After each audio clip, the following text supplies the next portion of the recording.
My name's Adrian Williams. I'm Professor of Pharmaceutics and Dean of Postgraduate Research Studies. It's my absolute pleasure to welcome you along today to this, our Doctoral Research Conference for 2024. It's lovely, whilst I've got a crick in my neck looking all the way to the back, it's lovely to see a full lecture theatre. I'm not used to this when I'm giving undergraduate lectures. And I think maybe in future years we'll need a bigger one, although this is the biggest lecture theatre the university has. So before we start, just a little bit of housekeeping. We're not expecting a fire alarm, so if the alarms do go off, please do leave the building through the stairs at the back or down to the side here. The PhD conference is really, for me, it's the highlight of the year. It's a great opportunity to see not just the breadth of work that goes on across the university, but also the depth, the specifics of what you do. And so I want to start by saying thank you to all of you who have participated, whether that's to put in a poster. There was a great chat around the posters, the images, the objects, and so on. To all of those who have entered our competitions that we're going to go through this afternoon, and to all the rest of you for coming along and making it such a vibrant community of PhD researchers and professional doctorates. I hope for those of you who are here maybe for the first year, you might look at some of the things that we do and think, yeah, I'll give that a go next year. There's some really good skills that you will develop if you do a 3-minute thesis pitch or a thesis in a bedtime story or making a film. And these generic skills will help you moving forward, but it also just contributes to sharing what you're doing with others. Now, those of you who have heard the induction before, you're going to hear this again. For a PhD, I often like to think of it as a bit of a PH and a bit of a D. The D being the doing, if you like. You're there collecting data or studying archives or creating media or doing questionnaires or however your studies are going. You have to get D, data, the doctorate bit, so you have stuff to put in your book at the end of 3 or 4 years. The PH bit, I think, is equally important, the philosophy side of it, the thinking skills that you get. And so I'm going to encourage you, I heard a little bit of it earlier, I'd encourage you over drinks at the end of the event to talk to people who are outside of your discipline. How do they think? How do they approach their research? What methods are they using? And that different point of view is what makes the university's postgraduate community really so vibrant, the sharing of ideas across disciplines. I was talking to a colleague from pharmacy who delivers a program of epistemology on our Reading Research and Development program. And through his epistemology stuff, he's a neuroscientist. He got talking to someone who was a biologist, and they started talking about, well, do you think plants can communicate? And they've gone forward looking at a grant proposal that's just been funded successfully. That's the sort of thing that come out of talking to people outside of your discipline, different ways that they think, and different ways that might influence your research or might just help shape your research journey. So I'd encourage you, try and talk to someone from a different discipline to your own throughout today. The other bit I'd like to just tell you about is your research, all of your research, is really important to this university. For my sins, I represent you on various university boards and committees. And in those boards and committees, I see the commitment the university has to you and your development, right the way through to the Vice-Chancellor. You're a key part of the research culture that we have at the university. Your outputs, your contributions, some of it to teaching, but primarily to research, are really important to the university moving forward, advancing knowledge and understanding. And you'll see that reflected today. We have Professor Parveen Yaqub, our Pro-Vice-Chancellor for Research and Innovation, very busy role, prioritises today to come along to sit and listen to some of the work that's being presented. So your research, it's important to you and it's important to us. And we're going to celebrate that through the next couple of hours or thereabouts. Now, you should all have, I hope you all have, a piece of paper with QR codes on. Now, we did have a competition running. We have various competitions running throughout the afternoon. We have a panel of expert judges, very expert. I've known some of them for a very long time, so you're very, very expert. who are going to judge some of these presentations and make a judge's decision. But of course, as you all know, your supervisors are not infallible and sometimes get it wrong. So we want to give the power into your hands to have a people's vote as well. So on your sheet, you will find QR codes for 3 of our competitions that are running this afternoon: the 3-minute thesis talks, the bedtime story, and the poetry, rhyme, and rap competitions. After we've been through all the presentations, we'd ask you to vote, and we'll pick a winner from yourselves, as well as that by the judges. Okay, I think with that, on with the show. We have one slight alteration to our running program. Unfortunately, our guest speaker, Teresa, can't make it. She's poorly, and she was going to come and share some of her experience on participatory research. But unfortunately, as I say, can't make it today. So the rest of the program will move up. And we're going to start with a presentation, Research for a Better World competition. Now, the university mission, our strategy, actually says this university's research is aimed at targeting major global issues and trying to solve those through the power of our combined wisdom and research. I didn't just read the strategy, but we had it yesterday. I haven't swallowed it whole. And this presentation is an example of how the research we do at postgraduate level really aims to tackle some of the biggest global issues that face society. We'll have another presentation later on which will show how those solutions that can be applied globally can also be rolled out nationally and locally. But for our first presentation, we have Jeff DaCosta. Please, Jeff, would you like to come on down and share your presentation, Floods Without Borders? Very apposite after seeing the news, was it yesterday in Murcia? Perfect. Jeff, thank you. Take my rubbish out of your way. Thanks. Hi, everyone. Today I'll be presenting my entry for the Research for a Better World competition in the global category. First things first, who am I? I'm Jeff DaCosta, and I'm a PhD student in the Department of Geography and Environmental Science. And as CNN nicely put it, I'm focusing on flood warning systems, and I'm especially interested in how warnings forecasted scientists issue, how they translate on the ground during extreme events, and the discrepancy between both. You'll also see some of my present and past affiliations on there and a picture of the Water at Reading Research Group. Let's talk a bit about floods. Floods are a global hazard. They actually account for the greatest geographical distribution of all natural hazards and account for about 70% of all lives lost during disasters. And needless to say, they impact a wide range of areas of society, not just flooding and socioeconomical losses, but also displacement, mental health, and long-term impacts along the way. This is where early warning systems come in. These are integrated systems that aim to mitigate and minimize the impact of hazards, in this example, floods. And ideally, the ideal outcome is for a hazard to not turn into a disaster in the first place. Now, these systems have different components, and I translated them for what they could mean for floods in the yellow boxes. So you can see that even though we're talking about flood warning systems, the disciplines involved in making these systems and these chain of information work are interdisciplinary.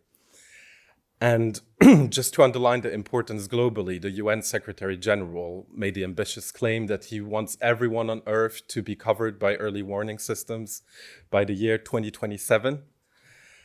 And my research aims for the great objective of creating effective warnings for all, because just because a warning is issued doesn't mean that it translates to a better action or a better decision. That's the ultimate goal, but it's very difficult to achieve despite accurate forecasts. Now, warning systems, as I said earlier, different components and very difficult to assess, therefore, and also to compare. Every disaster is different, every flood is different. And I'm looking into a value chain approach, which I'll get to in a minute, which potentially allows for better understanding of early warning systems to get a more holistic picture of how they work together and how to make this interdisciplinary work actually happen.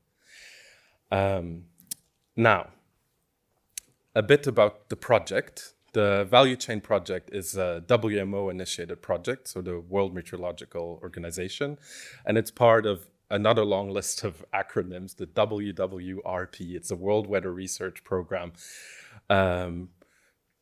global initiative, and it has members all across the world. Here's some of the affiliation of the members that are in the project. There's about 50 of them in the project, but we're actually a very small group of writers on this framework. I'm actually a co-author on the framework, so I've been invited by the WMO to collaborate on this. And here you see a picture of us at a writing retreat in Switzerland, where we got together to sort of work on creating this high-level document for all United Nations member states on how to better assess early warning systems to provide some guidance and feedback. The main outputs are really the framework itself, which will be published in September of this year, and also a database questionnaire that we created for researchers across very different disciplines, from social sciences, psychology, you name it, to use for studying extreme events, because the main theory is that to assess the effectiveness, you need to look at use cases, but every case is different, so it's very difficult to draw any useful conclusions that can be transferred to other sort of studies. And then thirdly, most importantly, with these use cases and the questionnaire being filled, there will be, as of the end of this year, a global database where all of the use cases will be congregated, and sort of it's an interactive database, which means that researchers can feed into it to make it as complete as possible to allow for all perspectives to be represented when we're talking about a disaster, whether it be floods or earthquakes, tsunamis, it doesn't matter, it's for multi-hazard. There's a bit more information on this slide, but I added a QR code at the end of the presentation, so you can scan it if you want more information about the project. It will link you to their page. Talking about use cases, I thought it would be important to tell you what happens when warning systems fail, and this is where it gets close to home for myself. I authored this contribution to the conversation, calling out the issue with early warning systems in this specific case. So we're talking about the floods of 2021 in Western Europe, which caused over 200 lives lost and an unaccountable amount of economic damages. And the picture you see here is actually my childhood home and my parents on the staircase, which fell victims to the flood in Luxembourg, which is where I'm from. And this immediately drew together to the research gap that I was that I was looking into. Now, how to create global impact? There's many different ways, but my understanding is that it's little things sometimes and sometimes bigger things. What I want to say by that is that, of course, publications are important, presenting at conferences are important, but also I created a snapshot there of a YouTube video of which is more educational, so trying to explain how to use the database questionnaire to end users, because having all these things is great, but if you don't know how to use them, it still remains challenging and just a lot of uneasy sort of approach to it. And of course, engaging with policymakers and the media and the public. Now, my name is Jeff Da Costa, and I'm a research scientist at the University of Reading. I've said that sentence so many times, I don't like to hear it anymore.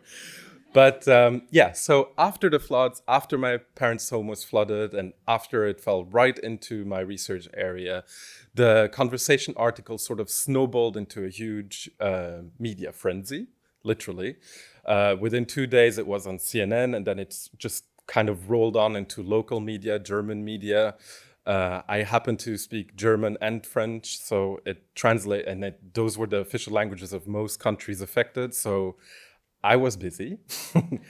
And so I translated more than 52 news publications. I presented at conferences with research findings, paper publications, and of course the co-authorship of the Global Warming Value Chain Framework, which will be available soon.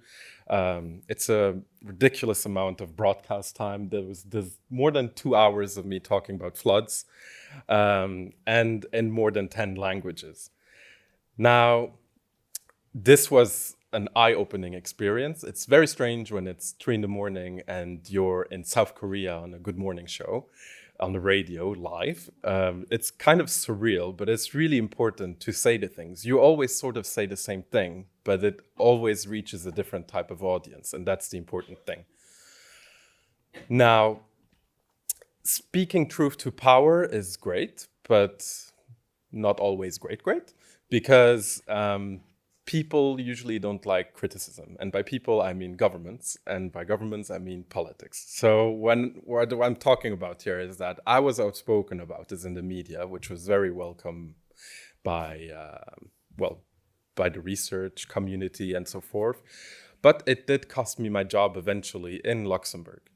Due to political pressures, it forced the separation of my employer and myself. And that made headline news once I decided to tell the truth about the story and call this out as being wrong. So the front page you see there is a caricature of me being kicked in the butt, being fired, made front page news, but it's not just noise. That's what I want to say. This is 2022. And here on the side, the 4 pages is last week, Wednesday. So people still talk about it, and I still stick to my point, which is science and evidence-based. And also the University of Reading is also supporting this, the academic freedom bit of it, of course. And that's great ally to have. So it's still relevant, but it also engages policymakers directly. There's been talks about me, but not just me, most importantly about the floods and the shortcomings in 2021 in the parliament because of this. Now, the university press office is your friend during all of this. So creating engagement through co-production of media and science is really important, and that at different levels. I know this is the global category, but it started at a community level. It's my parents' home flooded, related to my research problem. Then in the local media, then it became national media, then it became international media, and the international bit is sort of the realm in which my PhD is focusing on. And global, as of September, lately, it will be about the top level framework that will be read by all UN member states. So it's important to bring that point across with science and not just with front pages. To conclude a bit, context is everything for disasters. No flood is the same. And to sort of be able to get the perspective of this special context and time and place where a disaster takes place, you need something like the value chain approach to look at it and the questionnaire that we created, because it allows for different perspective and it follows the information flow, and you can see where information got lost and gained along the way. And through that, you can identify some hotspots, some weak and strong links, and further research it and also create policy recommendations to improve those. Now, making the world a better place, I believe it's perseverance, continuing despite all the adversity. It's nice to be on the news, but there's always another side to the, I don't know how you say it, to the coin. And so to continue doing what I'm doing is my plan to make this world a little bit better. And as I said before, the 3 QR codes are where you can find information about the Value Chain Project, information about my story. It's a press statement I made about my experience of, getting fired, and my ORCID ID, where you can sort of see more of my background and my publications.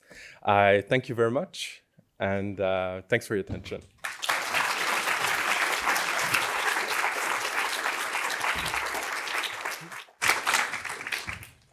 Thanks, Jeff. a really wonderful story to be able to tell. I think amongst that, of course, I did notice when you went to your writing retreat, there were 3 bottles of wine on the table. But I am really, actually, seriously, the fact that the university does support academic freedom, I think is a really important principle, and I know academics in the room as well as yourself will hold that dear. We move to the first part of our first competition, which is to try and tell your PhD thesis story as a bedtime story. So I hope you're all sitting comfortably. For this, we're going to put the abstract for the first story on the board, whilst we invite our speaker to come down, which is Abraham.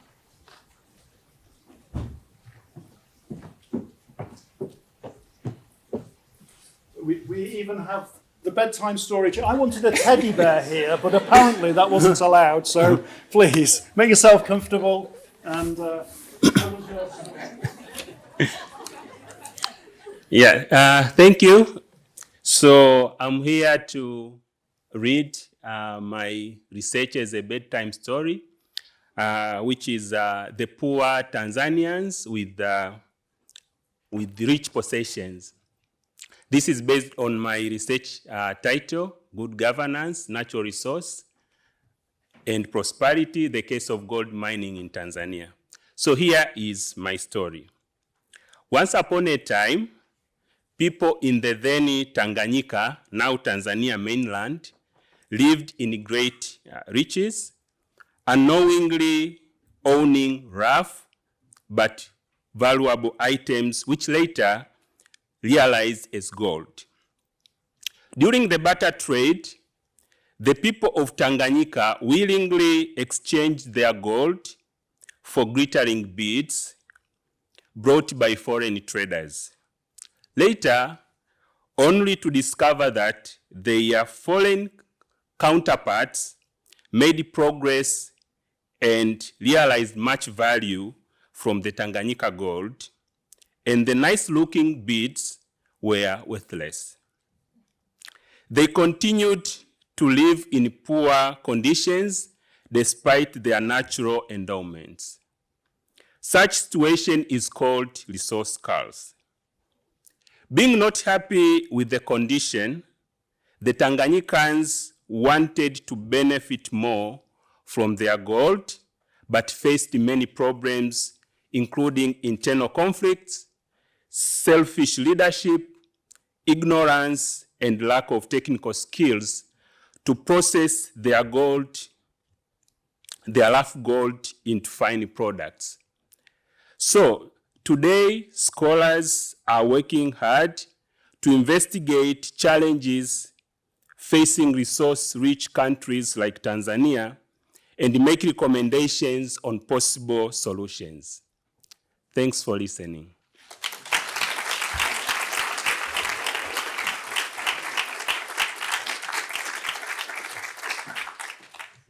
Thank you, everyone. You know, when I do PhD vivas, I'll generally ask the student to explain a particularly complex method as if I was an 18-year-old or a first-year undergraduate. I think I'm going to swap and actually ask them to do it as a bedtime story. So I think that's a much nicer way of doing it. Our second story comes from Claire.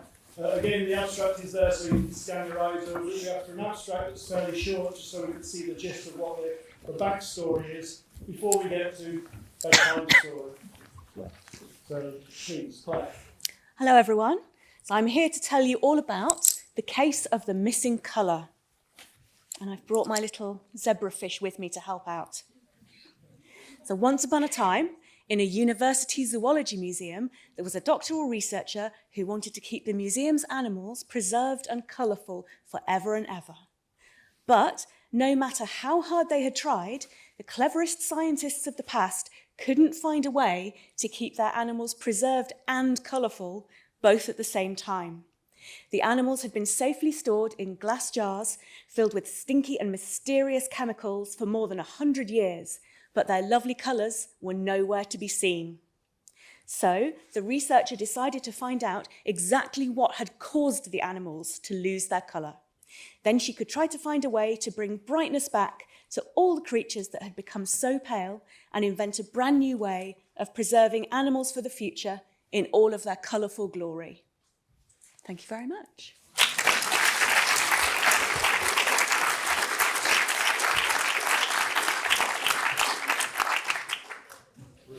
Thank you, Claire. Our third contribution with a bedtime story is Philip, and the abstract is here.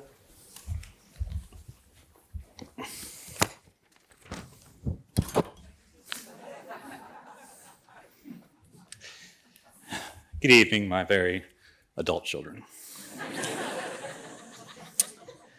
Where do we belong? Once upon a time, there were two members of the Scottish Parliament. They were called MSP-A and MSP-B. They were dual candidates, meaning they had stood in two elections of the Parliament at the same time. MSP-A had won on the first ballot, and MSP-B had won on the second ballot. MSP-A and B wanted to know, where do we belong? MSP-A and MSP-B looked at the MSPs who had stood on the first ballot and won. Is that where we belong? But those MSPs, called constituency members, acted differently. Strange. So MSP-A and MSP-B went to the MSPs who had only stood on the second ballot and won. Maybe this is where we belong? But that group, called list members, also behaved differently. Wow. So MSP-A and MSP-B finally realized they belonged together. Dual candidates. We're unique. The end.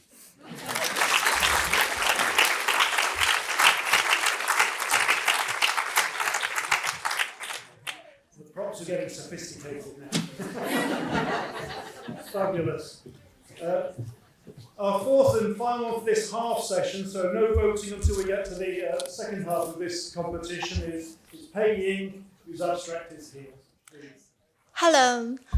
Today, this story is about friends behind bars. Here it is. Once upon a time, in a small Chinese town, there was a little girl who loved playing with some mischievous boys. They often laughed and joked in classes instead of doing math. But as they grew older, the boys started disappearing, getting into trouble. The girl missed them and realized they are in a correctional facility.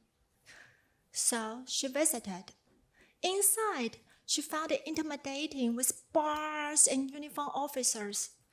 To her surprise, it also felt like a school with caring teachers. Reuniting with the boys, they share the regrets and newfound understandings. They felt pains of losing freedom and limited living spaces. Despite the challenges, they also felt supported by the teachers and realized the importance of trust and seeking help when needed. The girl left feeling hopefully, knowing that her friends were in good hands. At that night, she dreams of a future where they can all laugh and play together again. Thank you for listening.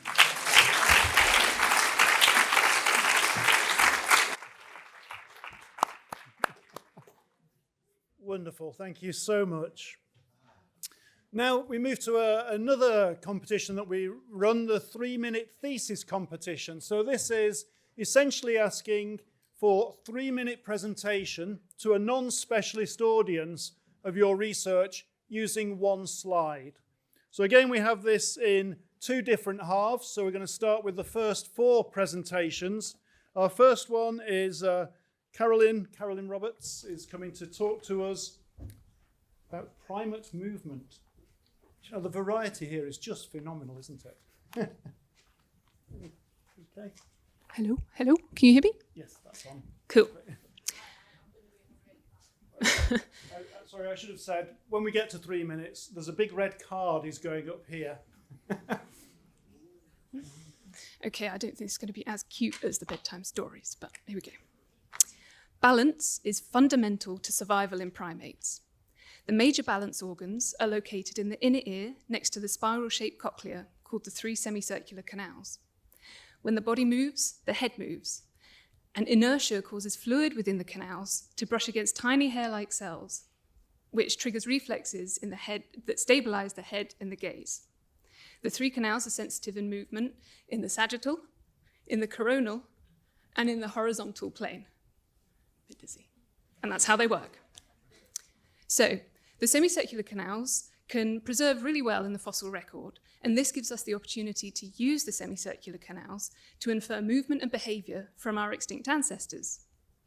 Previous research based on mammals has taken an average measurement of the size of the canals to find that species with a higher agility of movement tend to have larger canals for their body size, and species with a lower agility tend to have smaller canals for their body size.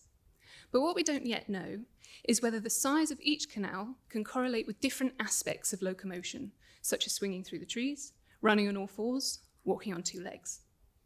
To find this out, we first need to know how each canal evolves. Do the 3 semicircular canals evolve independently, or should we keep using an average measurement of size? To find this out, we use the primate family tree to model the rate of evolution of canal size through time. Now, the rate of evolution means the amount of change through time. The colored branches show where an increase in the rate of evolution happens, where more change is happening through time. And the more intense the color, the faster evolution is happening. A shift, an increase, a change in the rate of evolution indicates a period of adaptation of the canal size to some unknown selective pressure. I have one of the rate maps of one of the canals presented here. And when we compare the rate maps for all 3 canals, we can see that these periods of adaptation are happening at different points in time and for different species. One area of the primate tree that demonstrates this really well is the hominin or human lineage. We can see that all 3 canals are undergoing periods of adaptation, but the starting points of this adaptation are at different points in time and for different species. And this indicates that there are 3 different selective pressures causing each canal to adapt. This means they are evolving independently. With this information, we can use that and the fossils to eventually find out. Sorry, I've gotten confused. Okay. If we can eventually find out what these 3 different aspects of locomotion are that contribute to the adaptation of each individual canal, we can use this information and the fossils to work backwards to reconstruct the locomotor behavior of our extinct ancestors, of our common ancestor with the bonobos and chimpanzees, and eventually map out our evolutionary journey to walking on 2 legs. Thank you.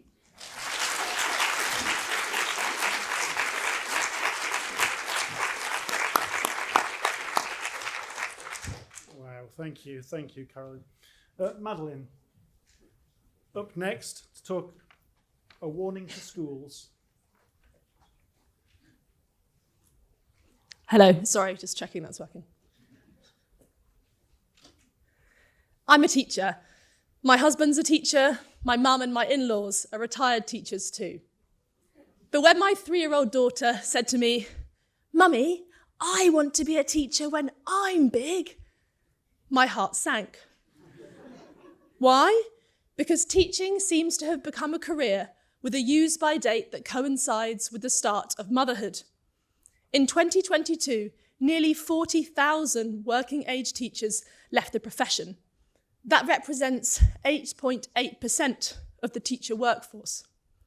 The largest group of leavers are women aged 30 to 39, and existing research suggests that motherhood is a factor contributing towards this attrition. This exodus matters hugely because ultimately, if these experienced teachers leave the profession, then the education quality offered in the UK suffers. My PhD seeks to explore these issues. It's a mixed method study using qualitative interviews and a quantitative survey. The aim of my research is to give a voice to teachers who are also mothers to preschool-aged children and to make policy recommendations to provide support in order to retain this group. My findings show that teachers who are also mothers juggle two all-encompassing roles: teaching with its well-documented unpaid overtime, and mothering with its unpaid care work, like you can see in the image. Therefore, teacher mothers face significant emotional challenges, such as feeling emotionally overwhelmed when returning to work and feeling guilty, like they're not doing a good enough job at work or at home. And yet, for the majority of cases, these women have no support from the employer in place. Therefore, it's unsurprising that these women are statistically much more likely to be dissatisfied with their employer and to be considering leaving the teaching profession than they were before announcing their pregnancy. So it's crucial for policymakers and school leaders to start thinking about actively supporting teacher parents in order to retain them.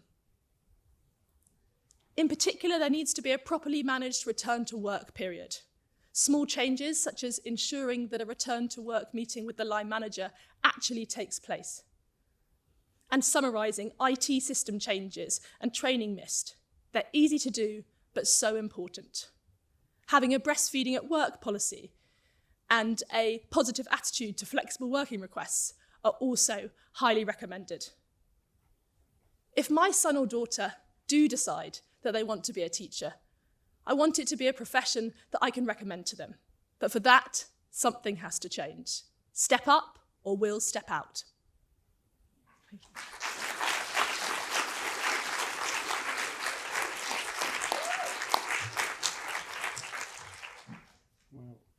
Thank you. Thank you so much. Our third 3-minute presentation is from Aisha from Henley Business School, who's going to be talking to us about female leadership. Okay. Yes, thank you.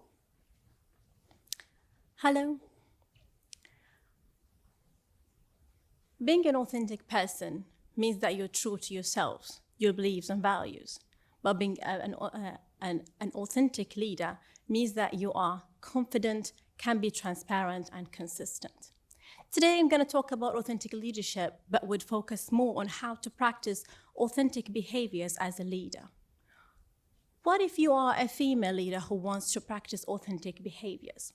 I think many of you are aware about the ongoing debate of being a female leader in the workplace, considering the fact that some struggle with gender stereotyping, struggle with lack of credibility, glass ceiling, being imposed at work, etc. How can you practice authenticity in such an environment? What about being a female leader in a complex formal environment such as higher education with its regulations and policies? How do you practice authenticity and demonstrate your authentic behaviors in such an environment? What if you are a female leader in a specific context such as the Kingdom of Saudi Arabia? Maybe some of you have heard about this unique context with its laws and regulations. How would you practice authenticity in such an environment? Considering gender, organizational environment, and cultural context, I've developed an overarching question for my research. As you can see, how do Saudi female leaders can practice authenticity in higher education? Well, after conducting several interviews and doing thematic analysis for my qualitative research, I found out that many participants could be described as authentic leaders in terms of their level of self-awareness, transparency, etc. However, some of them struggle with potential challenges due to the Saudi context in higher education. What is interesting here that many participants have been trying to cope with those challenges because they would like to be themselves. For example, they've been practicing some positive coping strategies, such as participating in sports and having some leisure activities in order to relieve work stress. However, others unfortunately couldn't do such strategies, but ended up by leaving their senior positions because they prefer to be themselves, and instead of just being stressful, of trying to align to carry out the work tasks. Thank you.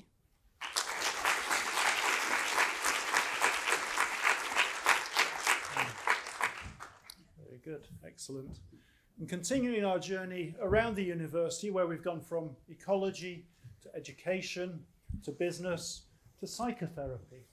It's a pleasure to welcome Becca to talk on the latter. Before I start, can I ask you all to picture in your mind a person with Parkinson's disease? Now, I'm going to assume the majority of you pictured an image similar to one on the left, a white elderly male with slow and shaky movements. And you wouldn't be wrong, this is the type of image taught to medical students after all. But this stereotypical image has caused a huge amount of confusion, stigma, and reduced the availability and accessibility of care for people who don't meet that image. Now, Parkinson's is based and diagnosed on those motor symptoms, so rigidity, tremor, loss of balance. And treatment and research to date have focused on trying to understand these and alleviate these symptoms. Yet when asked, these aren't the symptoms that patients find most difficult. Around 50% of patients will struggle with anxiety and/or depression. This significantly impacts quality of life. It worsens those motor and cognitive functions and limits someone's independence. Yet research and treatment tends to ignore these symptoms. Quickly jumping back to that image. So most people think of Parkinson's as a disease of the elderly, a condition that affects you in your later years when you're most likely slowing down and retired anyway. Now, the eagle-eyed in the audience may have noticed that the little girl in the picture is actually me. This is me and my brother and my dad. This was the year my dad was diagnosed with Parkinson's. He was 37 years old. You see, Parkinson's doesn't just affect old people. A significant proportion of people are diagnosed before the age of 50. This is referred to as early onset and is associated with greater psychological difficulties as individuals try to balance the limitations of their condition with their family, financial, and employment commitments. They also face far greater stigma and discrimination. So the focus of my PhD is to try and improve the provision of mental health care for people with early onset. So the first two studies in my PhD have been trying to understand people's experiences with different types of psychological support. This really highlighted the need for mental health support to not ignore or treat Parkinson's like the elephant in the room. Practitioners really need to understand the condition. This has led me to develop my own intervention, which is an 8-week group program aimed to improve the well-being of people with early onset. It will give people practical skills and tools to deal with the difficult and unhelpful thoughts and feelings. It will help to build their resiliency to deal with the uncontrollableness of this condition. It will help them to live a life in line with their values. And I'm hoping as well that the group dynamics will help individuals to normalize and see that these sort of difficulties are, part of everyday life. It will help people to learn from each other and build their confidence and social skills. I'm initially planning to test this on a small number of participants and then ask for their feedback before I then hopefully improve the program and test it on a larger group of patients. Now, if you just take one thing from my talk today, please let it be that Parkinson's isn't just a disease of the elderly and a movement disorder. The best way that we can tackle stigma and discrimination is to talk openly about these issues and to educate ourselves and those around us. Thank you.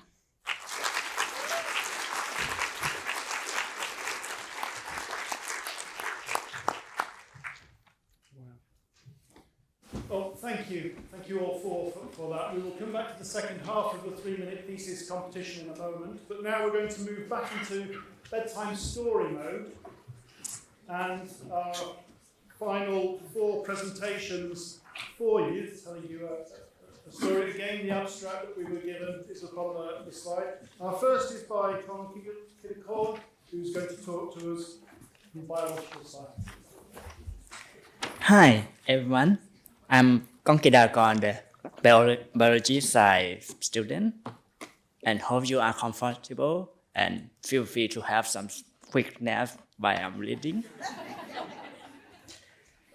Once upon a time, in the village, where the ancient song whisper among the trees. There lived a white herbalist called Elder. She who remains in the ancient times spun the tale of plants that held the key to healing and wonder. Elder shared how plants could produce compounds that influence our body health. She spoke of the rich tapestry of plant diversity, revealing the ancient knowledge passed down through generations. But it was the tale of Aphrodite-blessed plants that captivated the villagers most. So, Elder explained their power extended beyond romance, touching on wisdom and unyielding spirit. To uncover this treasure, she explained her method, gathering wisdom from distant land, seeking plants with great aphrodisiac properties, and tracing their lineage to unveil promising species. As the fire window and star blink overhead, the villagers slip into the dream of enchanted forests and the secrets waiting to be discovered. Thank you for listening.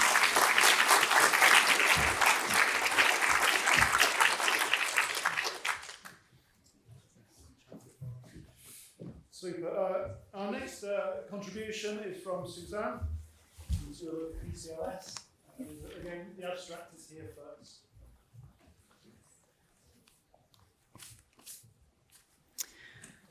I wrote this story with my 3 young children in mind, so forgive me if it's too simple for you.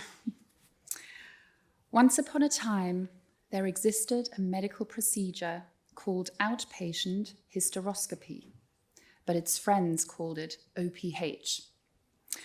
OPH wanted to be the most popular gynecological procedure in the world, so it used the fanciest medical instruments and told patients that it was quick, pain-free, and safe. The doctors cheered with joy and referred many women who needed help with their very common menstrual symptoms.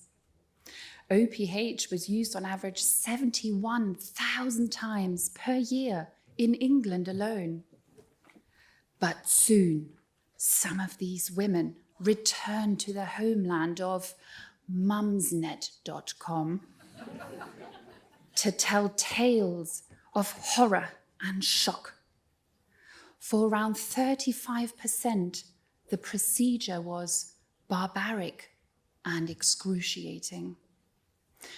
OPH was upset for these women and asked a wise woman called Susie to help.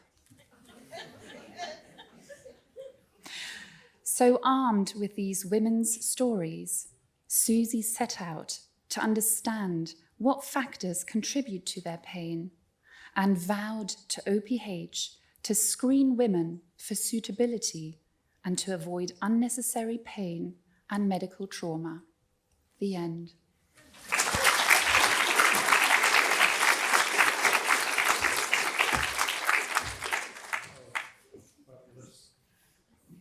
Thank you. Maddie will give us our third of this session presentation. See familiar faces, abstract. Thank you. Can you hear me? Okay. Once upon a time, there was a young girl named Pebbles who was filled with delight as she journeyed off to university. Pebbles wanted to make lots of new friends, but as she stepped onto the bustling campus, she found herself surrounded by a sea of unfamiliar faces and didn't know where to begin. Fortunately, Pebbles befriended Violet, a doctoral researcher, and together they embarked on a quest to understand how we learn new faces. "That boy has big eyes just like my brother," Pebbles exclaimed surprisedly as she first saw her new classmate. Violet observed that Pebbles found it easier to remember faces when they reminded her of someone she already knew. So, equipped with this newfound understanding, Pebbles embraced each new face she encountered with confidence, knowing that her brain was like a super detective, always trying to find helpful connections between new faces and the ones she already knew. The end.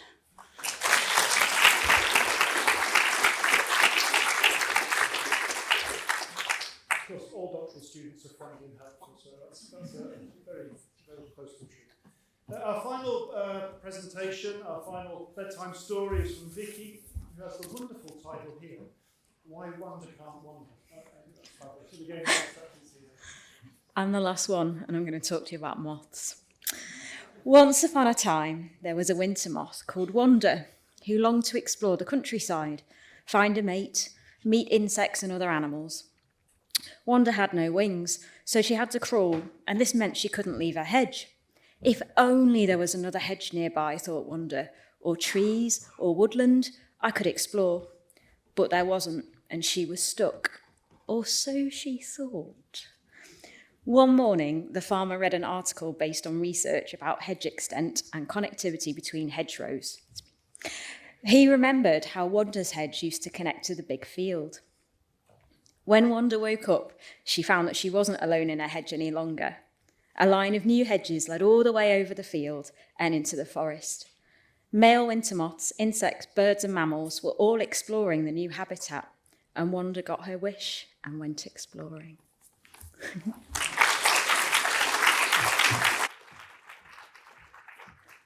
Wonderful to end on a happy ending. That's great for a bedtime story. So that's all 8 bedtime stories you've heard now. You have your sheet with the QR code. If you can't remember what the stories were, the center of your booklet has a reminder of what those presentations or those stories were over the piece. I'll just give you a moment to scan your QR code and vote for your favorite of those 8 bedtime stories. Good. So we're going to move on with the second half of our 3-minute thesis competition presentations. And our fifth, or the first of this session, is from Holly in the School of Chemistry, Food and Pharmacy. Please. If I say the words protein powder or protein shake, what images does that conjure up for you? Chances are you think of a brightly coloured, strongly favoured drink that's usually promoted by a thin, smiling gym goer who's always under the age of 30. What you probably don't think of are older adults, or those over the age of 65. But evidence has shown us that this demographic stand to benefit just as much, if not more, by consuming these protein drinks. We know that getting enough protein can reduce frailty progression and increase muscle strength. This means getting enough protein reduces your risk of falls, frailty, bone breakages, hospitalization, and even death. So, if we know all these things, why aren't older adults getting enough protein? Well, there are a few factors at play. The first is that most of these adults have established dietary patterns of 60, 70 to 80 years. So asking them to eat a new food, such as protein powder, is often met with fear and distrust, a term we called food neophobia. Couple this with the fact that most of these products, as most of us will know, don't taste that great. Younger adults are willing to consume a less than appealing product due to a perceived health benefit. But older adults often don't feel this way. They may think that they've earned a treat now that they're older, or that they deserve to enjoy themselves now that they're retired. Finally, whilst there's a range of products on the market, most of these contain whey protein, which is derived from milk. Whey protein reacts differently with the saliva of older adults, making a chalky, drying sensation that's hard to swallow. If you put these factors together of established dietary patterns, an unappealing taste, and issues with texture, it quickly becomes understandable why they're not choosing these drinks. My research aims to increase understanding of whey protein and then go one step further to improve it as an ingredient with the older adult in mind. So we'll be doing this in 3 key ways. The first is using additional ingredients called emulsifiers, which will make whey protein easier to swallow. The idea is that this will make the drink more slippery and reduce the friction in the mouth, hopefully reducing the amount of time whey protein has to interact with your taste buds and make that drying, chalky texture. The second is to take a deep dive into the food chemistry to understand what structurally is different about whey protein and how does this change in an aging process. I'm going to collect the saliva of younger and older adults and compare it to understand what changes as you get older and how does this impact the texture of the drinks. Finally, we want to design a product with the older adult in mind, understanding what barriers prevent their consumption, but also what motivators could we use in marketing and educational resources to increase their acceptance by the older adult. Ultimately, my research aims to keep all of us stronger for longer with whey protein. Thank you for listening.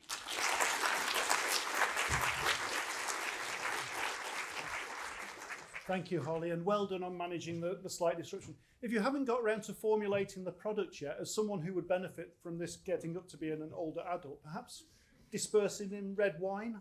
But, I think the flavonoids are good anyway. So, our next presentation is Okimura, who is coming to talk to us from the School of Politics, Economics and International Relations. Hello, everyone. Child labor is a growing global concern with its long-term implication for economic development. It limits the educational opportunities of the children, reducing their ability to earn higher wages as adults. This perpetuates a cycle of poverty that moves from one generation to another. It impacts approximately 160 million children globally, of which 70% are concentrated in the agricultural sector, with African agriculture at the epicenter. African agriculture is largely rain-fed, making many of the farming households vulnerable to floods and droughts. It leads to low yield, low farm income, and poverty. Hence, flood and droughts are seen as potential factors that could increase the incidences of child labor. Limited research have tried to look at how floods and droughts impact on child labor, but not on the mechanism or pathways in which this occurs. Children do not take household decisions. Children do not own farms. Children do not have control over their time. So when there are floods and droughts, how are children involved in labor activities, be it on the farm or off the farm? That is the focus of my research. To understand the mechanism or pathways in which floods and droughts impact on child labor. Are these pathways significant? If yes, what percentage share of the total impact of flood and drought on child labor do they account for? Adult labor hours is seen as a potential mediator. For example, when there is a drought that leads to low yield, low income, these farmers, in an attempt to curb this problem in the next farming season, employ drought coping strategies such as mulching and irrigation. And these require more hours on the farm. Hence, are they compelled to bring in their children as complementary laborers? Or, as a result of the reduced income, they decide to diversify their income sources beyond the farm, thereby reducing their on farm hours and increasing their off-farm hours. Do they then bring in their children as substitute laborers on the farm? Is this pathway significant? If yes, what percentage share of the total impact of flood and drought on child labor does it account for? Understanding these are effective to curb child labor in agriculture and in Nigeria. Thank you.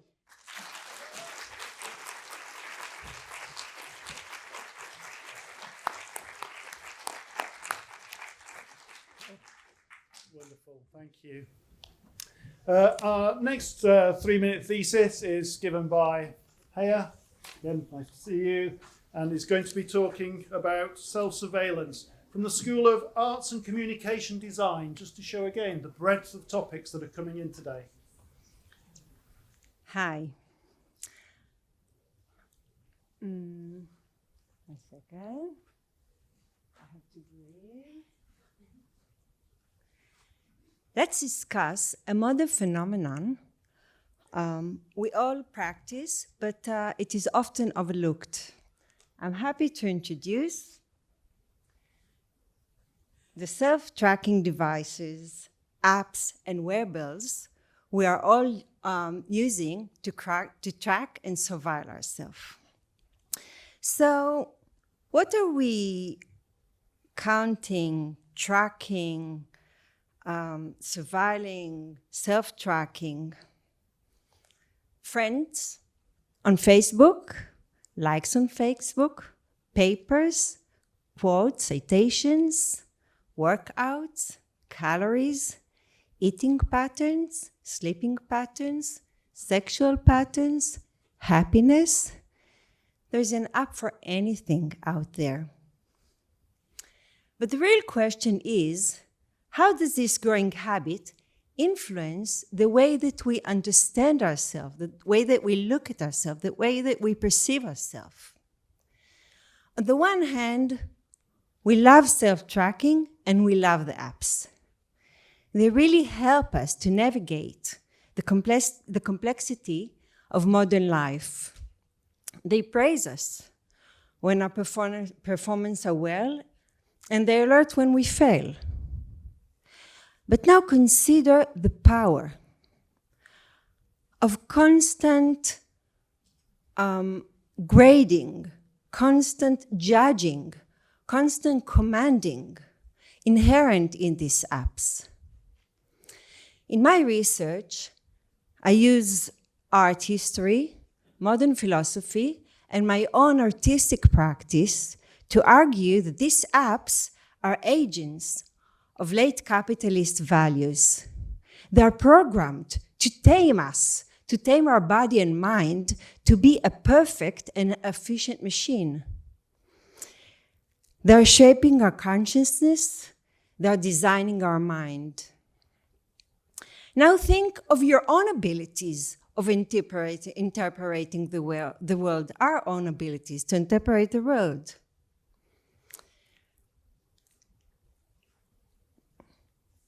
Thinking? So when you go back home, challenge the norms embedded in these apps. And take the freedom to embrace your own abilities, to empower your own abilities, the unprogrammed one, the ones that are not influenced, to understand and to see and to read the world. Thank you very much.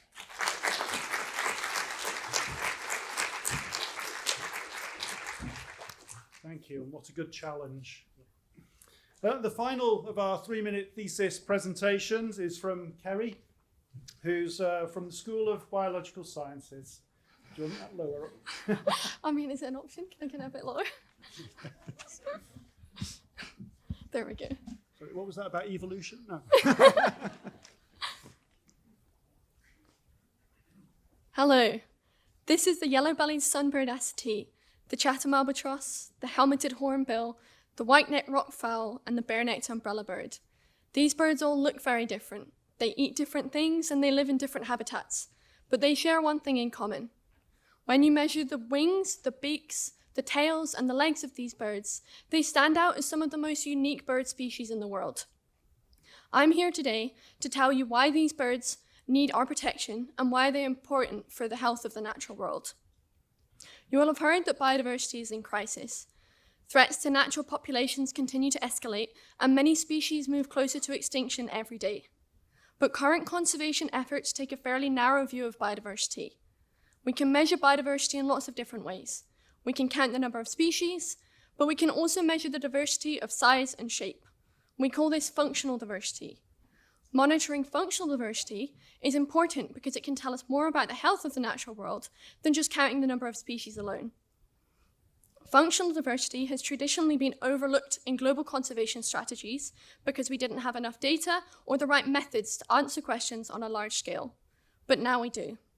We can assess how functional diversity will change in the face of global biodiversity loss, which birds are most likely to go extinct, and how we can best protect functional diversity for future wildlife and for human health. We predict that in the next 100 years, 500 bird species will go extinct.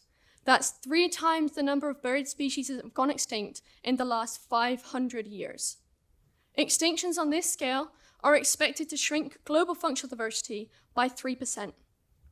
We then predicted what would happen if we could protect birds across at least half of their habitat from threats like hunting and deforestation. We found that over half of projected biodiversity loss would happen anyway. This presents us with a major challenge. Even with ambitious scenarios about how conservation will help nature, we still find that many species extinctions and much of functional diversity loss cannot be prevented. So are there some species which we absolutely must save for the sake of the natural world? Well, weird and wacky species like these ones make a disproportionate contribution to functional diversity. If we could save only the top 100 most unique and threatened bird species, we would save over 2/3 of functional diversity. These species also make a disproportionate contribution to ecosystem functioning. That means the cycle of life. So they play more unique roles in an ecosystem, and they're more likely to be used by humans for materials, food, and medicine. But we've got our work cut out for us.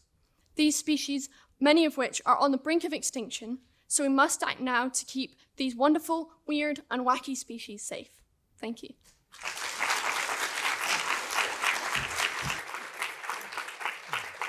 So next on the agenda for you, we have some research films. So I think as Jeff illustrated really nicely in his opening presentation, communicating our science to non-specialist audiences, as we've been hearing, using different media is really important. And so we sometimes present our research as a series of films, and we've run a competition in the Doctoral and Research College for a research film. We're going to show you a film from a few years ago given by a PhD student, Matt Greenwell, because he's subsequently gone on to do another film that shows the steps after it. So his initial film was around his PhD research into biodiversity in butterflies, and then after some COVID things, he moved into DNA profiling in some of the rainforests. So we thought it would just be interesting to show you these 2 films, one from this competition and the things that that can progress into.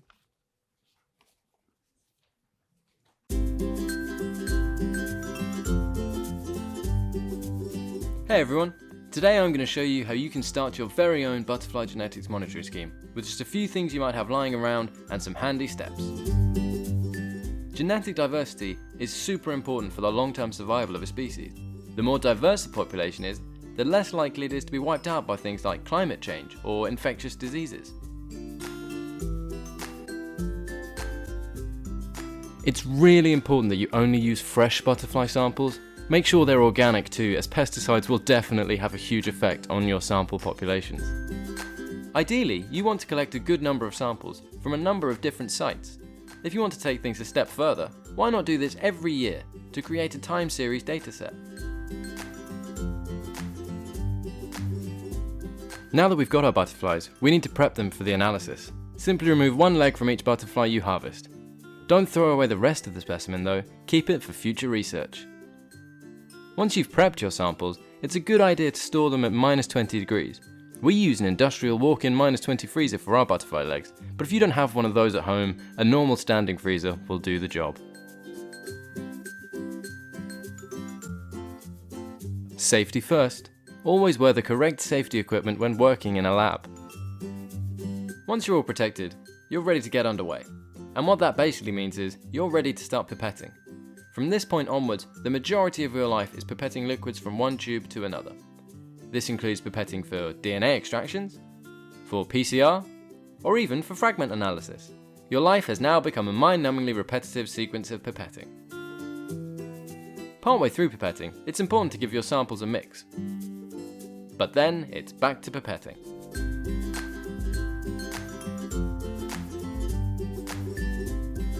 Once your DNA has been successfully extracted, it's time for the polymerase chain reaction. This is where you take a small amount of DNA and amplify it to make a lot more. Here we add something called microsatellite markers. These markers are how we measure the levels of genetic diversity. For the PCR, just pop your samples into a thermocycler for around 3 hours and then hope for the best.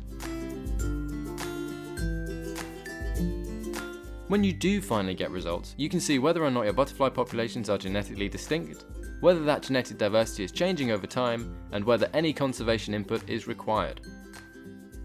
So there you go, a really simple, easy to follow guide to setting up your very own butterfly genetics monitoring scheme.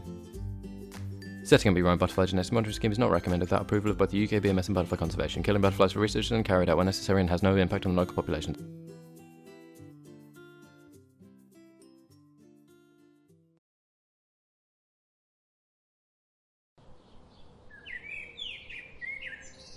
This is a tree. One of around 1,000 species of tree found in temperate forests across Europe, North America and Asia. An area covering over 4 million kilometers squared. In contrast, to find more than 1,000 species of tree in the tropics, you need to search an area just half a kilometer squared. Why are there so many species of trees in the tropics? One theory suggests that conspecific negative density dependence plays a key role in species regulation. Put simply, the further away a tree is from other individuals within its species, the better its chances of survival. The reason for this is simple. From the moment a plant's life begins, it is under attack from plant enemies. Fungi, insects, and pathogens all descend upon the flowers, fruits, seeds, and seedlings. The chances of survival are low. Most are doomed. In the tropics, many plant enemies are host-specific. They attack one species of plant and one species only. As a result, where there are more individuals of a tree species, there are more host-specific enemies waiting to attack. If a seedling is the only one of its species growing in an area, there should be fewer enemies around and its chances of survival increase.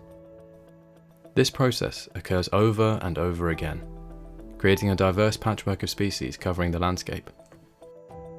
That's the theory, a theory which, up to now, has only really been tested at relatively small spatial scales. A team of scientists from the University of Reading travelled to Barro Colorado Island in Panama to test if the hypothesis holds over larger distances.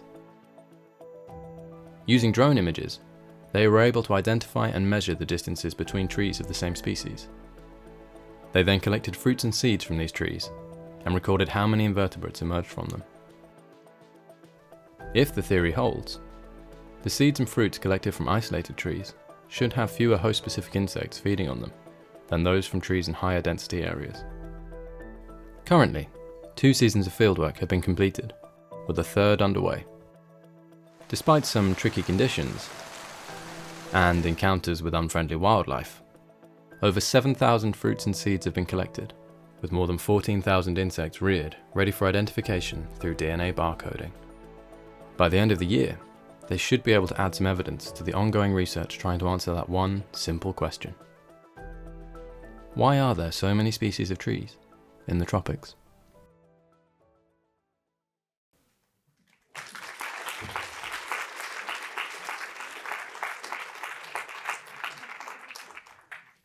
I thought that was interesting because it's not just because ripping legs off butterflies is inherently a good thing to do, to show how from a PhD project with some generic methods can then be translated into other research areas that are related but different. And I think that's true for most of you in your PhD journeys.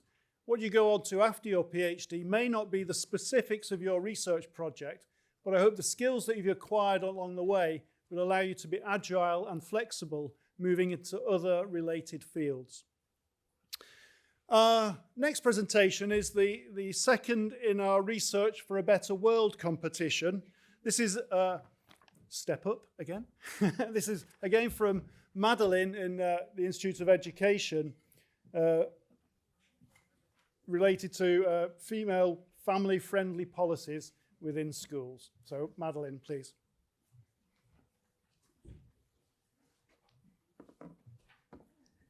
Hello everyone, sorry, it's me again. I'm going to talk to you in more depth about my research, which is focused on teachers who are also mothers to preschool age children, talk about my results a little bit, but also what I've tried to do on a national level to try and engender change on this issue and to try and improve the retention of this particular group. So as I kind of touched upon briefly in my 3-minute thesis, the context in the UK is that there is a serious recruitment and retention crisis in the education sector. I mentioned that 8.8% of the working age teacher workforce left in 2022. And this has no signs of abating. The retention crisis is very problematic, and we're starting to see that really impacting the experiences our pupils are having in schools. For example, the pupils are increasingly having non-subject specialists teaching them, and that's becoming, the data shows that that is increasingly a trend that is worsening because of the difficulties in recruiting and retaining teachers. And we know that motherhood is contributing to this. Women in their 30s are leaving the profession. And unfortunately, since the pandemic, this seems to be getting worse, because whereas the rest of the graduate labour market seems to be becoming more flexible and hybrid working is more normalised, so in other graduate professions, 40% of people are predominantly working from home, whereas for teaching, that's less than 1%. So the profession is less competitive, as well as pay erosion, and we've got a massive recruitment and retention crisis. So how do we deal with this? And my answer is really, we need to start tapping into this talent which keeps leaving. These women in their 30s are the biggest group of leavers. Why are they leaving? And how can we get them to stay? So my methodology, I've conducted mixed methods research and used an exploratory sequential approach where I started with the qualitative phase. And the rationale for doing that was to really make sure that the experiences of teacher mothers were front and centre of my research. And then having analysed that data, I then built upon that data and created this quantitative survey, which I had 354 valid responses to, and I'm now conducting my theoretical analysis. So that's the methodology I've taken. And as I said, I'm going to talk a little bit about my results, but also kind of put forward some of the solutions which my research is suggesting, and also how I've tried to get schools to take this on board. So what are the tensions with being a teacher specifically and mothering a preschool age child? Well, the roles are very demanding, very emotionally draining, and very unboundaried, both roles. And that element of lacking flexibility is really significant. And so teacher mothers face significant emotional challenges as well as logistical challenges.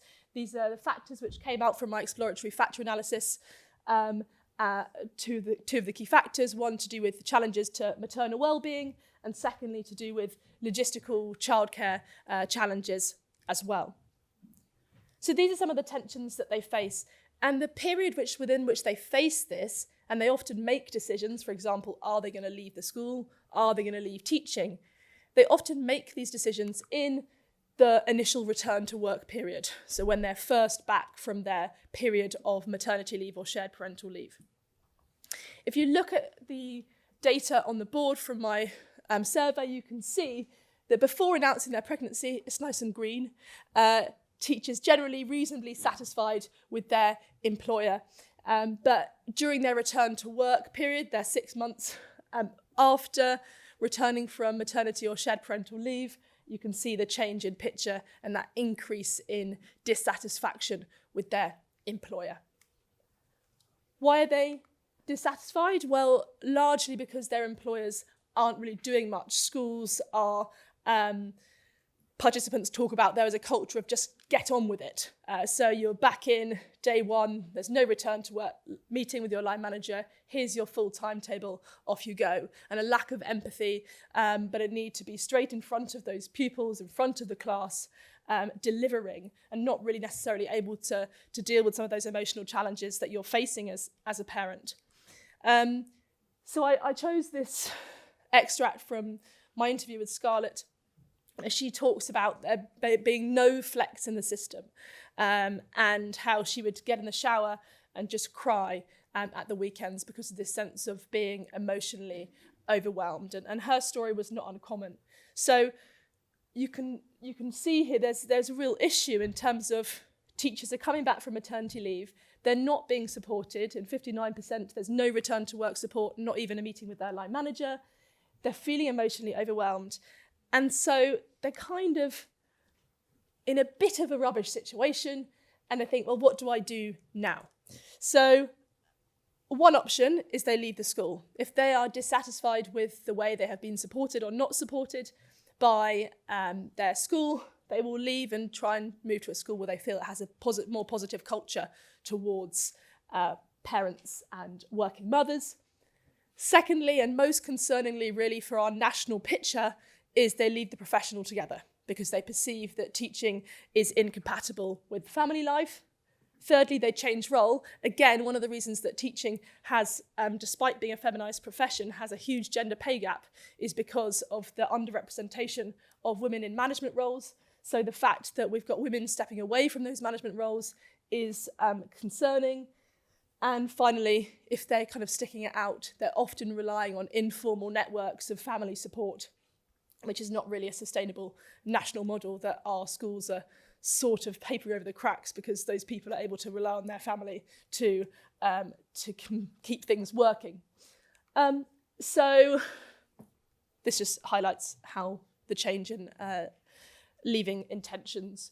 Before announcing their pregnancy, 9% said they were likely or highly likely to leave, whereas that increases to 39% when they are working as a teacher mother.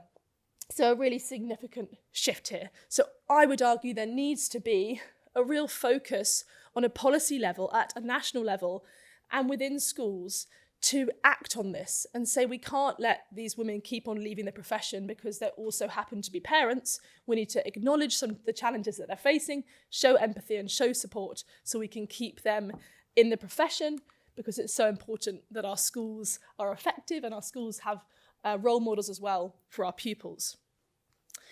So these are the main recommendations that have come out from my research.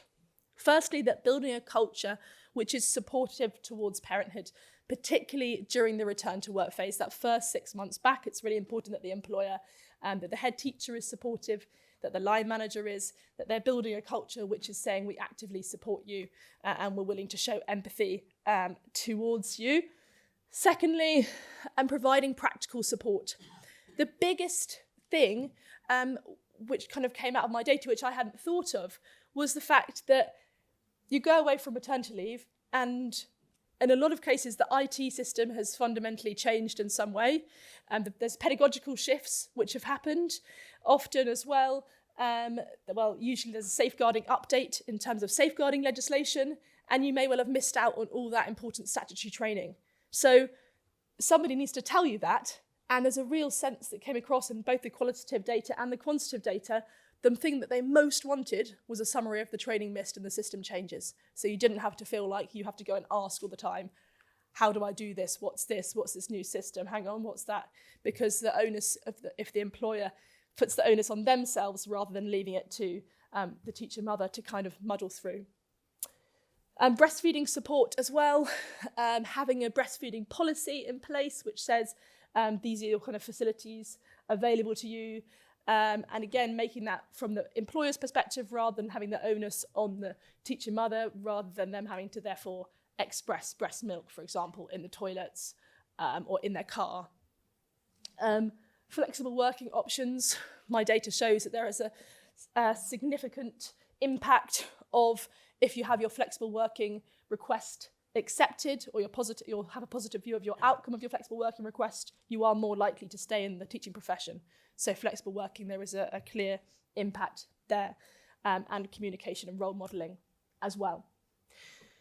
So what I've tried to do is really talk about this as much as possible. It's something which I'm really passionate about, and I think there needs to be change in this area, and it's not something which is necessarily on the Department for Education's agenda or on the agenda of many school leaders.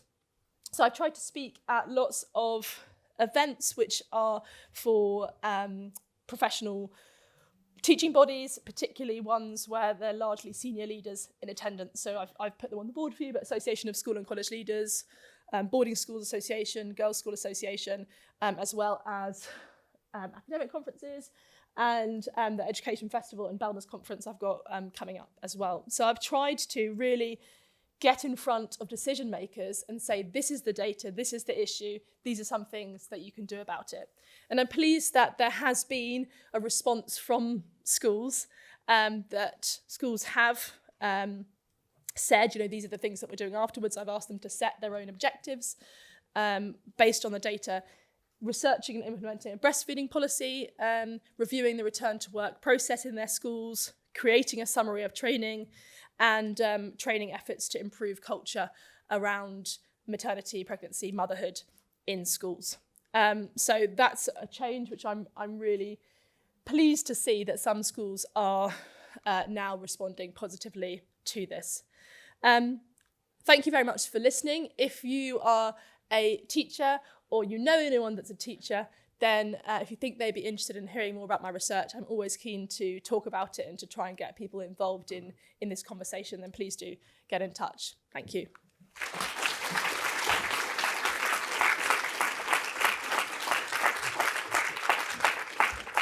Super, thank you, Madeline. Really important research.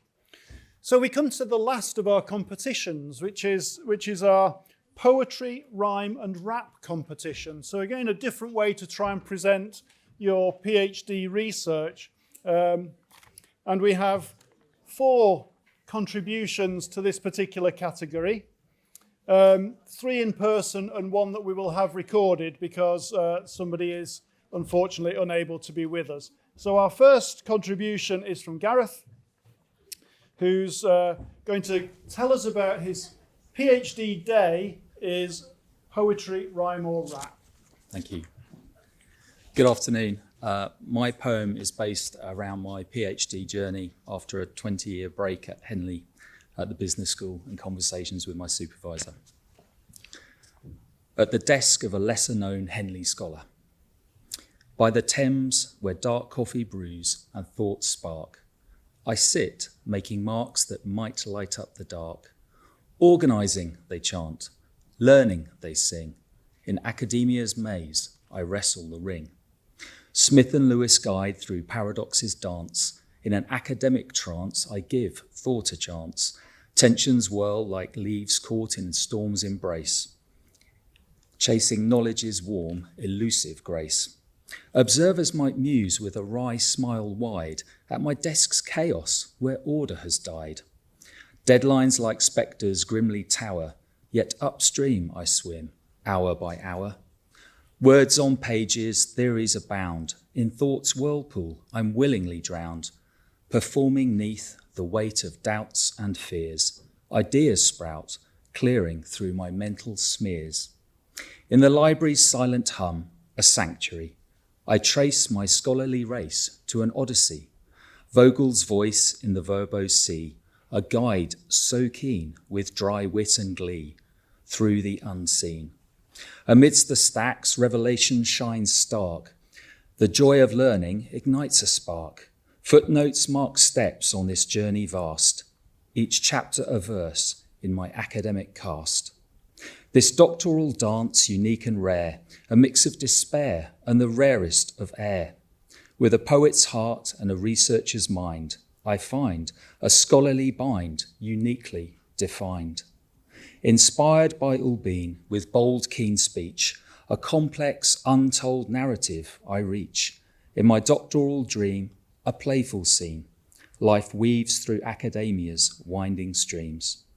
So let's toast to this scholarly quest so bright, to doubts by day and breakthroughs by night.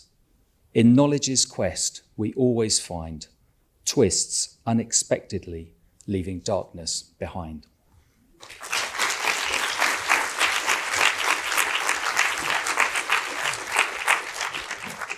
Gareth, thank you. Poetry out of struggle is classic, isn't it?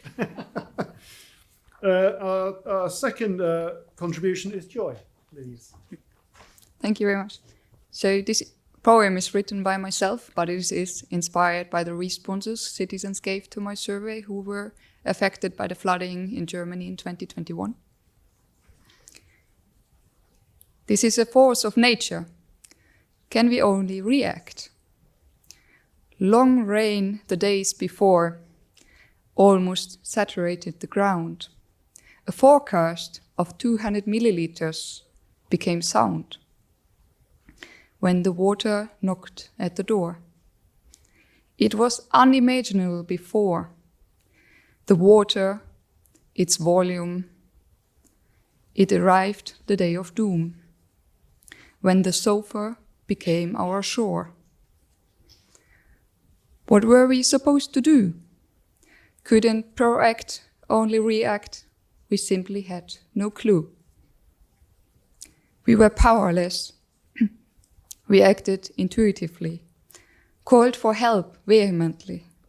Can this experience empower us? The emergency system failed. Our expectations vanished.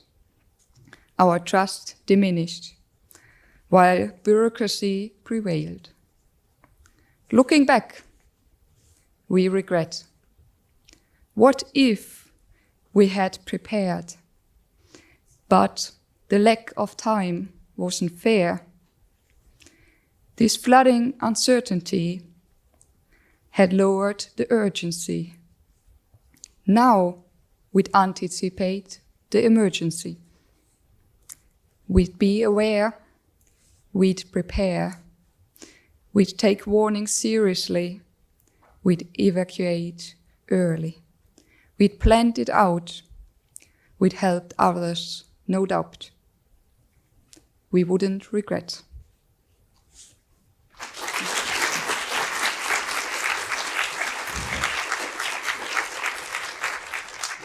Very good.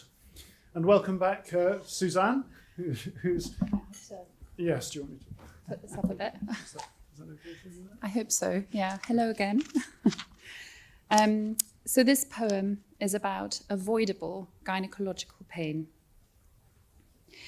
In the kingdom of gynecology, there reigned hysteroscopy.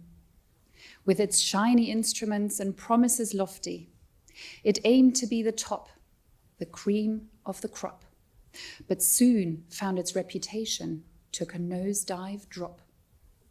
Oh, I'm quick and pain-free, hysteroscopy would boast, as doctors praised its name from coast to coast. They sent in the ladies with symptoms to bear, but little did they know there was trouble in the air.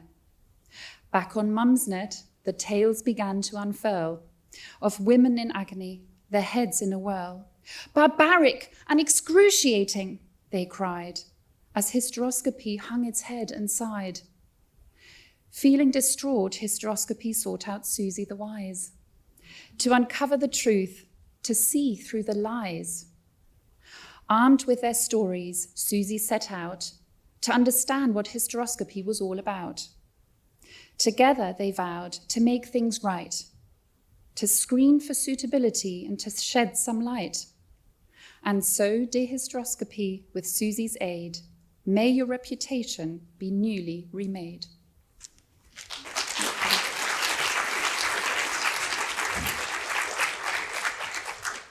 Great. So our final contribution for today, actually, is from Phoebe Graham, who's from the Institute of Education, but unfortunately can't be here because she's on a school trip. I bet she'd rather be here. Or maybe not, who knows. But we have a recording of it, which I think is going to play now. Here's one thing you've got to get in your brain. Latin is a language where the endings change, and that's pretty hard for young minds to track. When they hear accusative, they take a step back. It's got a mixed reputation, that much is true, but there's a prevailing idea that it's good for you. Teachers, prime ministers, grandparents go, guess what? I can still chant ammo, and it's really helped me with my English. Wait, is that true, or do they just conflate ideology with fact and want it to be right, that learning Latin makes them bright, that its foundational grammar is the start of all other languages you might learn at school? So, I have a bunch of kids about 12 years of age, and this is my study. Let me set the stage. All learn French and half learn Latin as well. There's a pre-test and a post-test. Only time will tell if one group will do better on a specific test that measures metalinguistic skills, and the rest of the study starts with a verbal reasoning task. It's the kind of one that likes to ask. Ankle, wrist, knee, what's next? And they have to choose from some words in a text. This is used as baseline aptitude, though is it as important as motivation and attitude? Good thing there's some questions right at the end to assess how much of their answers depend on what they've learnt in French or in Latin or none, and if they feel like they're better than when they begun. And some data analysis results will show whose metalinguistic scores have grown.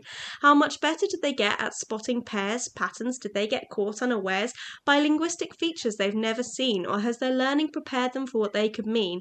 And from that we can discuss if it really is true that learning Latin is indeed good for you. And now I've got just about one more line to point out that metalinguistic is really hard to rhyme.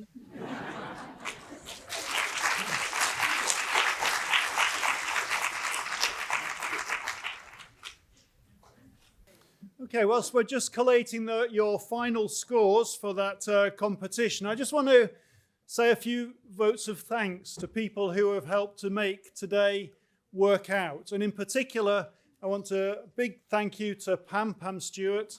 I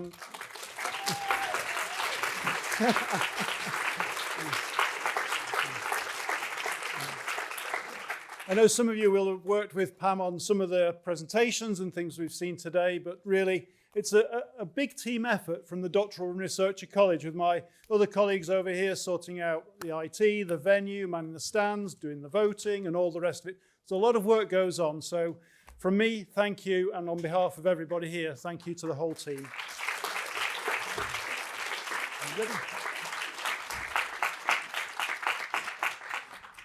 Ooh, we're ready. So we have awards that have been decided by our judges for both things outside the lecture theatre and those within, and from yourselves on those votes that you've made. I'm going to invite Professor Yacoub to come down to do the handshakey photography bit. I don't know, anything you'd like to say? I'd love to say something. Yes, please do. This is, without doubt, one of my favourite events of the year. Not just favourite research event, favourite event, and this year it hasn't disappointed. We started, I think, with quite a sobering story about the price of speaking truth to power from Jeff DaCosta and the importance of academic freedom. And then the bedtime stories, what an inspired idea from Joanna Don. I love them. I hope we keep that. I'd quite like to see them published. I'm thinking University of Reading compilation bestseller, something like that. And then we had the 3-minute thesis, as crisp and sharp as ever. And I think collectively, that sends a really strong message about the value of the research that we do and the way that it's addressing real world challenges. So well done to all of you. I think that deserves a round of applause for everyone.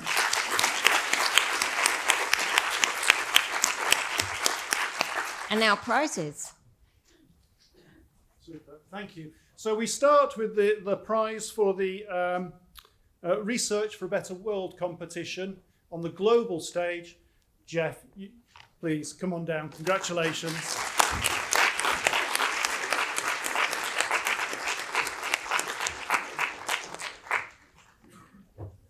Very well done, Jeff. That's amazing. Thanks.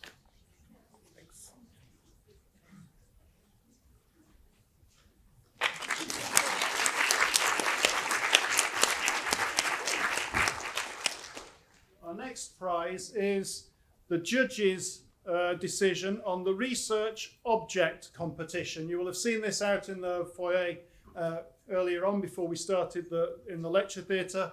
And for the research object, gosh, that was so hard to decide. 2 wonderful ideas that are presented, and we have joint winners. So first of all, Victoria Robinson.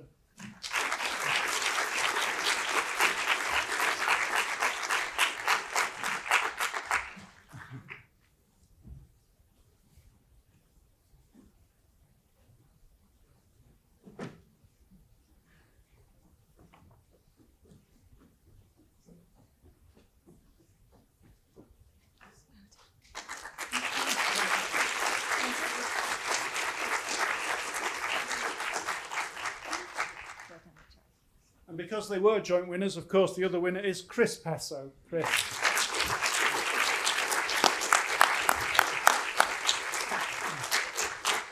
So I think it's the first time we've ever had a boat brought into the competition, so congratulations on that. Well done, Chris. Thank you.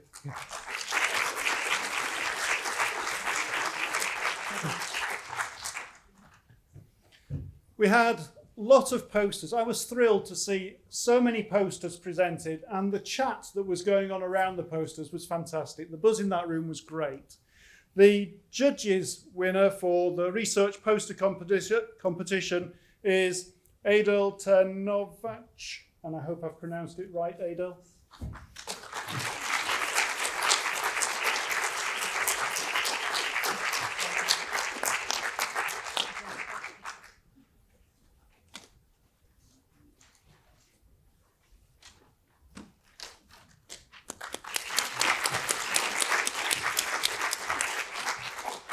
But you did vote for your own winner as well. So the People's Choice winner for the poster was Nurul Fitri.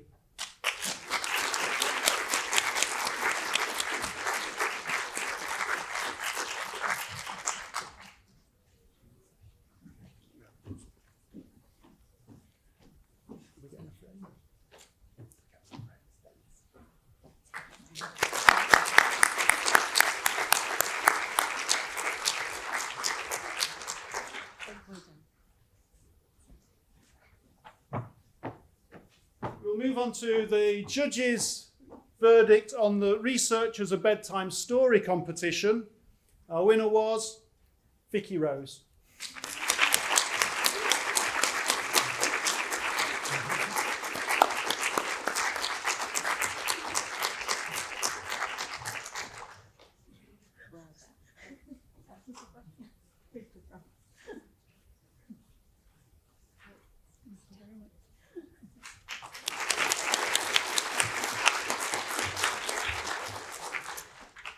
But the People's Prize winner disagreed with the expert judges.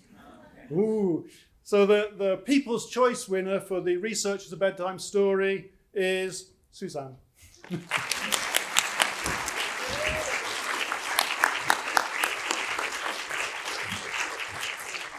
done. You made me laugh out loud. Oh, Suzanne. Okay.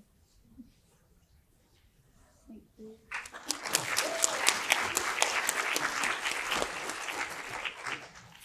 The winner of the Poetry, Rhyme and Rap competition, well, this time you did agree with the experts, and it was awarded to Phoebe Graham, who sadly couldn't be here but did the presentation online, and we will make sure that she gets both of those certificates. So we'll give her a round of applause.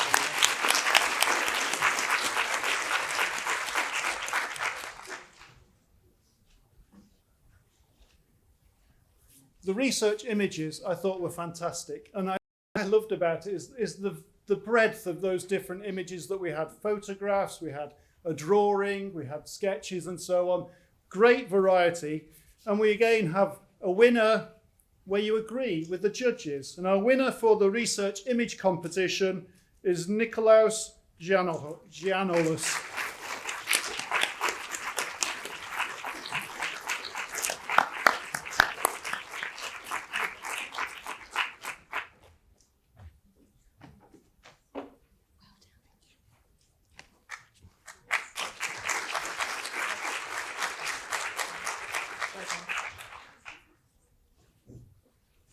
You're also agreeable today because the next category, you also agree with the judges. The Research Life in Picture competition was won by Jeff Acosta.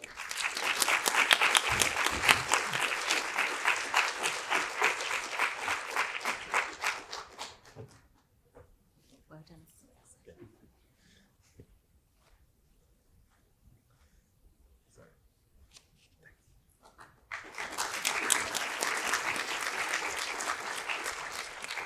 The 3-minute thesis competition, great competition. It's so good for you to be able to pitch your research in 3 minutes. And again, very common when we're doing PhD vivas, tell me about your research in 3 minutes.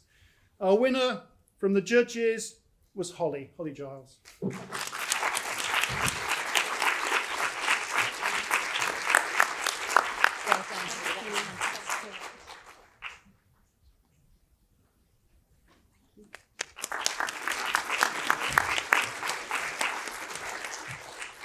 but your winner was Madeline.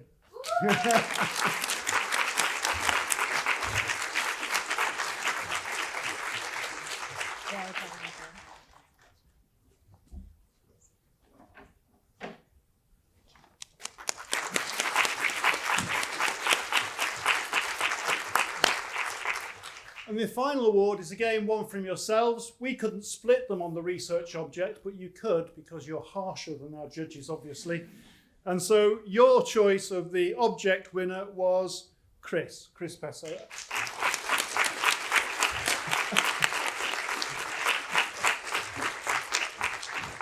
Sorry, I was just making you run up and down, Chris. I could have done that earlier, but you know, holistic, looking after body and mind and soul and everything. So there we go. Well done again, Thank Chris. you.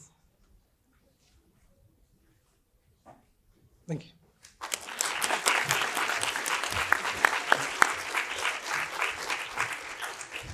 So with a final plea, if you've been along this year and enjoyed it, you can see the wonderful quality that we have here. Your research is important. Please come and share it with us next year. Join one of the competitions in one form or shape or another. Thank you all for your contributions, both in the room and outside the room. Do remember to try and talk to people outside your discipline, and we look forward to seeing you again next year. Refreshments are available outside. Let's go get them. Thank you.